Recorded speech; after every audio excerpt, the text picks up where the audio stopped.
Hey, welcome. Today, we're going to demystify personal finance. And look, this isn't about complicated spreadsheets or giving up everything you love. Not at all.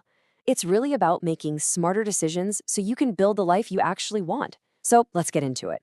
So, right off the bat, let me ask you this. Is your money working as hard for you as you work for it? I mean, think about it. You put in the hours to earn your income, but is that income then putting in the work for you? It's a really important question to ask yourself. And that really gets to the heart of what we're talking about today. This is all about empowerment. It's about you grabbing the wheel and realizing that financial literacy isn't just about boring numbers. It's the key that unlocks your biggest goals in life. All right, to really get started, we have to talk about the single most powerful force in the entire world of finance. And spoiler alert, it's not about picking the perfect stock or finding some secret formula. It's about something we all have, and that's time.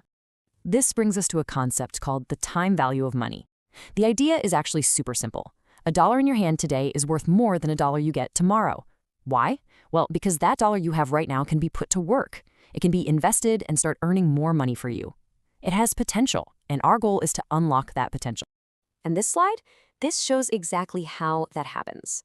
Okay, so on the left, you've got simple interest. It's steady, sure, but it's slow. You only ever earn interest on the money you first put in. But on the right, that's where the magic is. That's compound interest. You're earning interest not just on your original money, but also on the interest that you've already earned. It's just like a snowball rolling downhill. It starts small, but before you know it, it becomes this unstoppable force. And if you're wondering what that snowball can turn into, well, check this out. This quote from Quicken is just, wow. $17.50 a day. For a lot of us, that's what we might spend on lunch. But if you invest that small amount consistently from a young age and let compounding do its thing, well, the result is absolutely mind-blowing. $1,000,000. Just let that number sit there for a second. That's the power we're talking about. It's not a trick. It's not a get-rich-quick scheme. It's just math and being consistent over time. And this is the key takeaway. The biggest cost isn't the money you're investing, it's the time you're not investing. Every single day you wait is another day your money isn't working for you.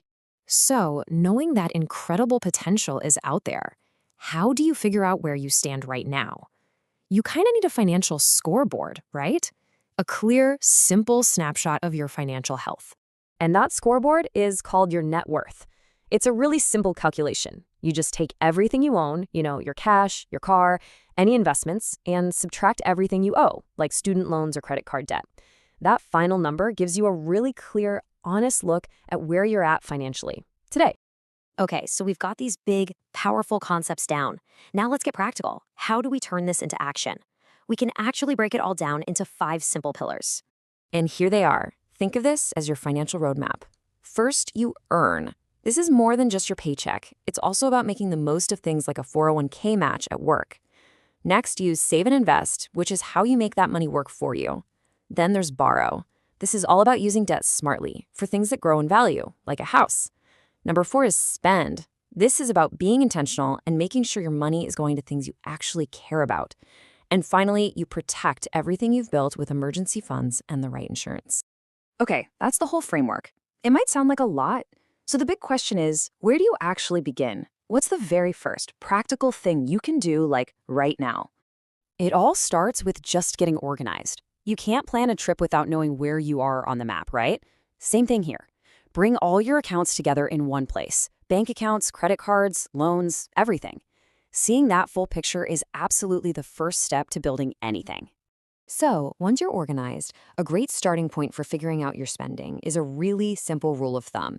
It's called the 50-30-20 rule, and it is a fantastic, super easy guideline to get you started.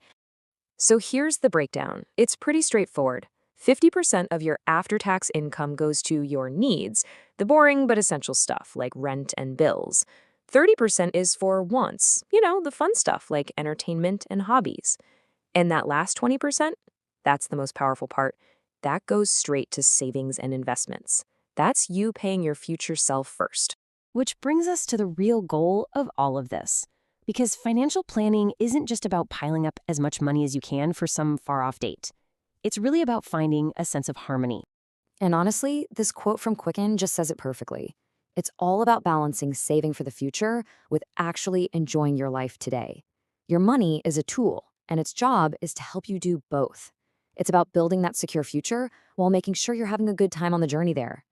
So I'm going to leave you with this final thought. After everything we've talked about, from that incredible power of compounding to the simple 50-30-20 rule, what is one small, totally manageable step you can take today? Maybe it's just calculating your net worth for the first time, or maybe it's setting up a tiny automatic transfer to your savings. Whatever it is, that one small step is how the entire journey begins.